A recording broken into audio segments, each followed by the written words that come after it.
Next, I wanted to look at the shape tools. If you click and hold on the button for the shape tools here, you can see that you have the option for rectangle, ellipse, and lines. These let you draw those shapes using what's basically a pencil line. And if you look at the tool properties, you'll see that they have all the same settings from the pencil tool.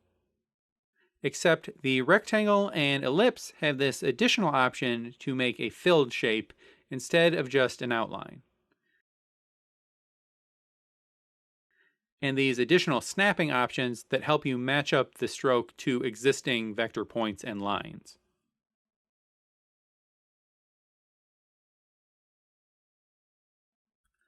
Next, let's take a closer look at the selection tools.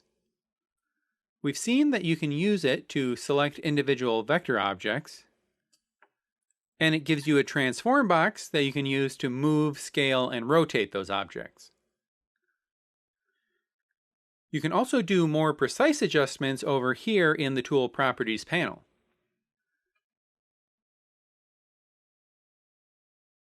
You can also flip horizontally and vertically, rotate 90 degrees, smooth out a vector shape, and flatten separate shapes together. Also, while you've got something selected, you can change its properties, such as its color. By default, you select using the lasso tool, but you can also use a regular rectangular marquee. I like the lasso though. And you can also use this option to select by color. So if you click on a vector object, it also selects everything else that uses that same color. You can also get this tool by holding on the selection tool and choosing it here. And lastly, there's a really cool option here. Select all drawings in shot. So if you have multiple panels in a shot, and they all have layers that are named the same, clicking this button will select the drawings on those layers in every panel in the same shot. And then you can make modifications to them all at once.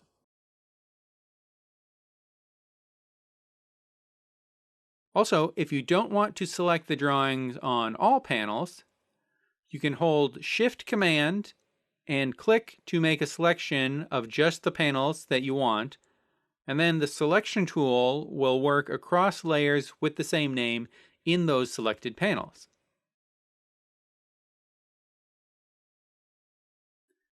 Then let's look at the last tool on the drop-down menu with the selection tool, the Cutter tool. So while the selection tool always selects whole vector objects, the Cutter tool will only include the portion within the selection you made, allowing you to divide up shapes. Also, with this option enabled, you can swipe to delete lines drawn with the pencil tool or the shape tools.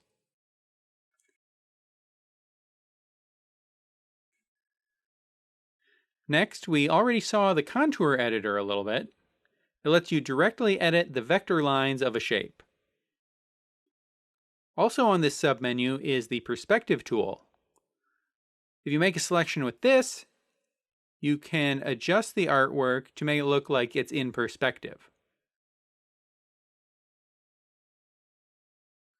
And lastly, there's the gradient and texture editor tool. So if you have a shape that's filled in with a gradient or a texture, you use this tool to manipulate it inside the overall shape. Then let's look at the Paint Bucket tool. This lets you click to fill in an unfilled area with color, or change the color of an already filled in region. There's also the Paint Unpainted option, which lets you select an area and any unfilled closed spaces get filled in with the color. Then there's the Unpaint option, which erases areas of color.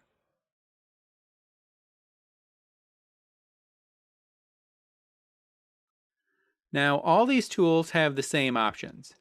If you click this option, then the tool will affect all the layers that you have visible, And then here you have options for detecting gaps in line work. If you have a region that you're trying to fill, but there are gaps, you can try one of the gap settings or enter one manually. Or if you have to, under the Paint Bucket tool drop-down, there's the Close Gap tool. This will let you draw invisible strokes to close gaps. To make those strokes visible, you'll have to go to View, Extras, Show Strokes, or you can just use the K key to toggle that on and off.